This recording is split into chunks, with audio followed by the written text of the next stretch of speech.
کے نبی فرما رہے ہیں کہ قرۃ عینی فی الصلاۃ، نماز میں میری آنکھوں کی ٹھنڈک ہے، یعنی جب تم نماز پڑھتے ہو تو میری آنکھیں ٹھنڈی ہو جاتی ہیں، میرا دل خوش ہوتا ہے اپنے صحابہ کو نماز پڑھتے ہوئے دیکھ کر۔ بخاری اٹھا کے پڑھیں، بالکل سرکار وفات کے قریب ہیں، اتنی نقاہت طاری ہوئی کہ آپ مصلی پر بھی نہیں آ سکتے تھے، تو صدیق اکبر رضی اللہ تعالیٰ عنہ کو حکم دیا تھا کہ آپ نماز پڑھائیں۔ صحابہ کہتے ہیں صدیق اکبر نماز پڑھ رہے تھے، ہم پیچھے کھڑے ہوئے تھے، اچانک حجرے کا پردہ ہٹا، ہم نے اس طرف دیکھا، میرے آقا باہر تھوڑا سا یوں جھانکا، روشن چہرہ میرے آقا کا باہر آیا اور سرکار مسکرائے، خوش ہوئے اور پھر اندر چلے گئے۔ اس ایک بات تو یہ پتہ چلی کہ سرکار نماز پڑھتے ہوئے دیکھ کر جب صحابہ نماز پڑھ رہے ہیں بڑے خوش ہوئے اور دیکھنے آئے ہیں کہ میرے مجاہدین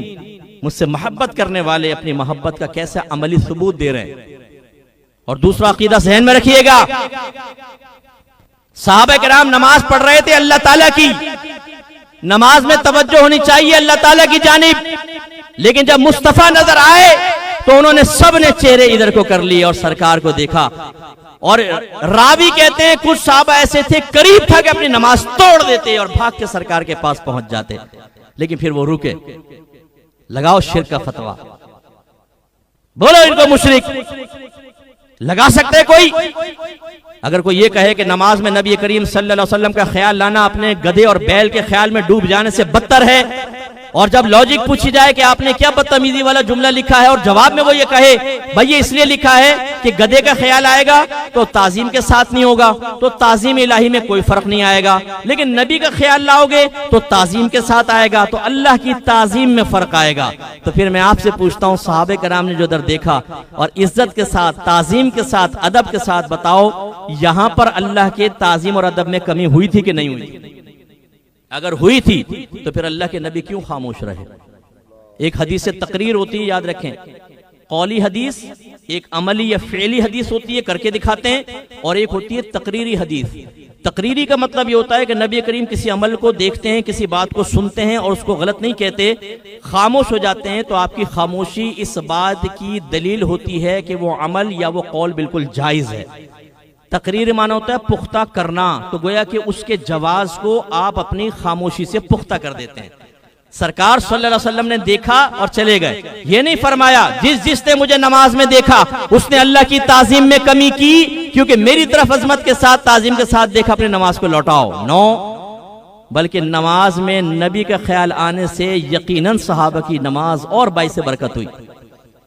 اور ضمناً میں عرض کر دیتا ہوں، اگرچہ موضوع نہیں لیکن یہ آئے گی تو برکت کے لیے سنیں، سرکار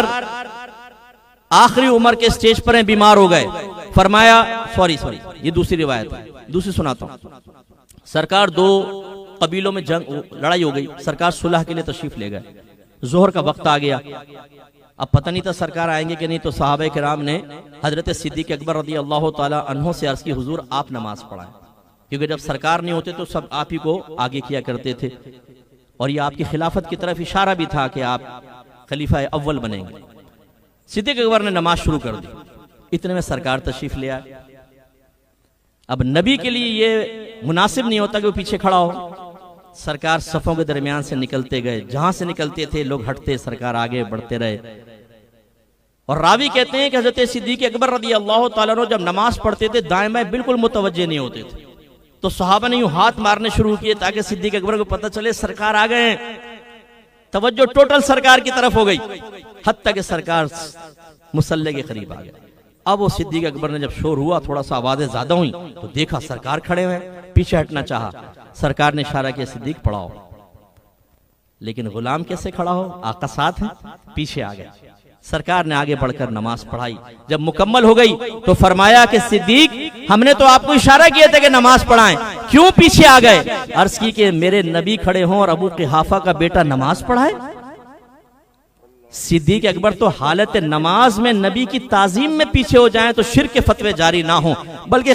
قیامت تک کے لیے ادب ہو۔ اور کوئی یہ کہے کہ نماز میں نبی کا خیال لائے تو شرک اور بدعت ہو جائے گا، یہ غلط خیال ہے، اس کو نکالنا ہوگا۔ تو ہمیں ہجرت کرنی ہوگی، نماز کی طرف آئیں۔